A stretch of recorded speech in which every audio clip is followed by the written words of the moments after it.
Bien avant de commencer, je vous prie de vous abonner pour ne pas manquer rien et d'activer la cloche de notification pour ne rien manquer de la suite et n'oubliez pas de me laisser un petit j'aime. Voici le top 10 des meilleurs joueurs de toute l'histoire de la France et le top 5 vont vous choquer. À la 10e position nous trouvons N'Golo Kanté. Cela ne fait pas si longtemps que N'Golo Kanté porte le maillot des Bleus. Il faut remonter au mois de mars 2016 pour se rappeler de sa première sélection avec la France. Depuis, le milieu de terrain est devenu l'un des meilleurs dans l'équipe de Didier Deschamps. Toujours très discret, il rend toutefois la vie cauchemardesque à tous ses adversaires.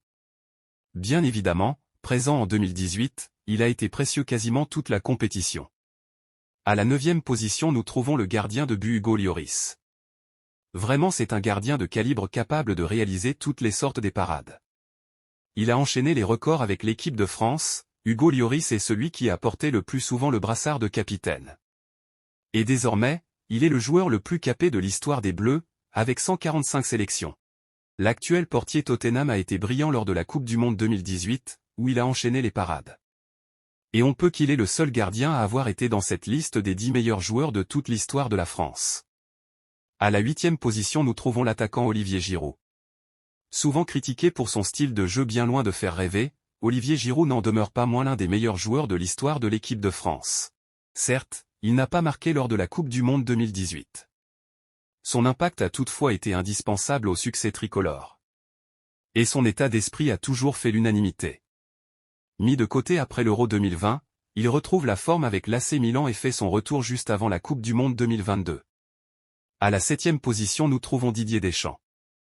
Il restera à jamais comme le premier joueur tricolore à avoir soulevé la Coupe du Monde.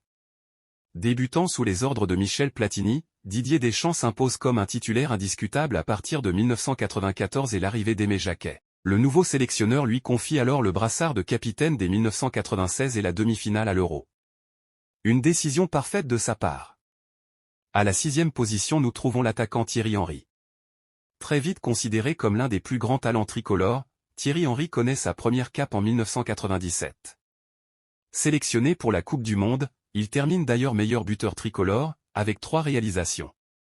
Il réalise encore une grande performance lors de l'Euro 2000, avec 3 nouveaux buts, dont un extrêmement important en demi face au Portugal. Bien loin des attentes pour les 2 compétitions suivantes, il revient en très grande forme pour la Coupe du Monde 2006. Seul en pointe, la légende d'Arsenal inscrit 3 buts et contribue pleinement au très bon parcours des Bleus en Allemagne. À la 5e position nous trouvons le milieu du terrain Paul Pogba. Il faudrait écrire un livre sur Paul Pogba tant sa vie footballistique est faite de péripéties. Dès ses débuts en 2013, le milieu de terrain s'est très vite imposé comme l'un des leaders de la sélection française. Déjà élu meilleur jeune durant la Coupe du Monde 2014, il a continué sa montée en puissance au fil des compétitions. Que ce soit jusqu'à la finale en 2016, pour le sacre en Russie en 2018, ou dans la victoire en Ligue des Nations en 2021, il a toujours été l'un des maillons indispensables de l'équipe de Didier Deschamps. Son but ne suffira malheureusement pas à sauver les Bleus face à la Suisse en 2021 à l'Euro. Forfait pour la Coupe du Monde 2022, il vit depuis des moments douloureux qui l'éloignent des terrains. Sa contribution en bleu reste néanmoins légendaire. À la 4e position nous trouvons Karim Benzema. Jusqu'où aurait-il pu aller sans l'affaire de la sextape?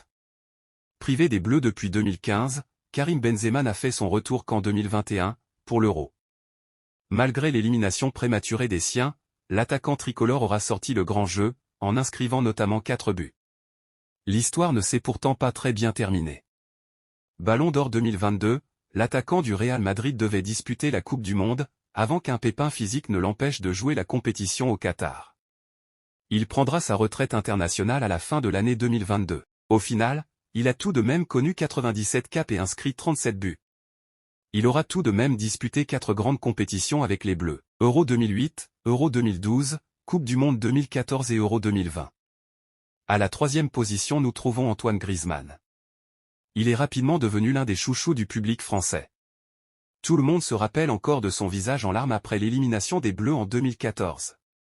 On peut dire qu'Antoine Griezmann s'est très bien rattrapé par la suite. Excellent lors de l'Euro 2016 et la finale perdue face au Portugal, il a encore augmenté son niveau de jeu 2 ans plus tard. Auteur de 4 buts, dont 3 pénaltys, lors de la Coupe du Monde 2018, il s'est également montré indispensable dans le système de Didier Deschamps. Son entente avec Olivier Giroud a rendu de précieux services à son sélectionneur. Champion du monde, il répond toujours présent avec les Bleus. Il a brillé, durant la Coupe du Monde 2022, dans un rôle de milieu relayeur. Un joueur qui aura toujours fait l'unanimité en sélection. À la deuxième position nous trouvons l'attaquant du Real Madrid Kylian Mbappé. Difficile de se dire que Kylian Mbappé n'a fait ses débuts avec les Bleus qu'en 2017. Le grand talent qui a éclaté au grand jour lors de la Coupe du Monde 2018. Son match référence face à l'Argentine, en huitième de finale, reste encore dans toutes les têtes. Il s'offrira également un but en finale contre la Croatie. Et depuis, il n'a cessé de se montrer de plus en plus important avec sa sélection nationale. Il a été tout proche d'emmener les Bleus sur le toit du monde, pour la deuxième fois de suite, en 2022. Il terminera meilleur buteur de la compétition avec près de 8 buts. En finale, il est le deuxième joueur à inscrire un triplé à ce stade de la compétition depuis un certain Pelé. Il est déjà le meilleur buteur en finale de Coupe du Monde, alors qu'il n'a encore que 24 ans. À la première position nous trouvons Zinedine Zidane. Qui d'autre que Zinedine Zidane pour la première place de ce classement? Auteur d'un doublé dès sa première sélection, le meneur de jeu tricolore a très vite montré de quoi il était capable. Titulaire lors de l'Euro 1996, c'est toutefois en 1998 qu'il va prendre une nouvelle dimension. Une année où il remportera le Ballon d'Or. Il entre dans l'histoire du sport français lors de la finale de la Coupe du Monde. Inscrivant 2 buts de la tête, Zizou est l'un des grands artisans du premier sacre mondial des Bleus. En 2000, il ne baisse pas le pied, avec une performance incroyable face au Portugal en demi, où il inscrit le but en or, sur penalty, dans les prolongations. Blessé lors de la Coupe du Monde 2002, il ne peut pleinement aider ses coéquipiers à conserver le sacre. En 2004, lors de l'Euro au Portugal, il signe l'un des plus grands comebacks de l'histoire. Mené par l'Angleterre dans le temps additionnel, il inscrit un coup franc et un penalty pour donner la victoire aux siens. Cela n'empêchera toutefois pas la France de se faire éliminer en quart. Et pour vous, qui est le joueur qu'on a oublié qui méritait d'être dans cette liste? N'hésitez pas à nous le dire dans le commentaire.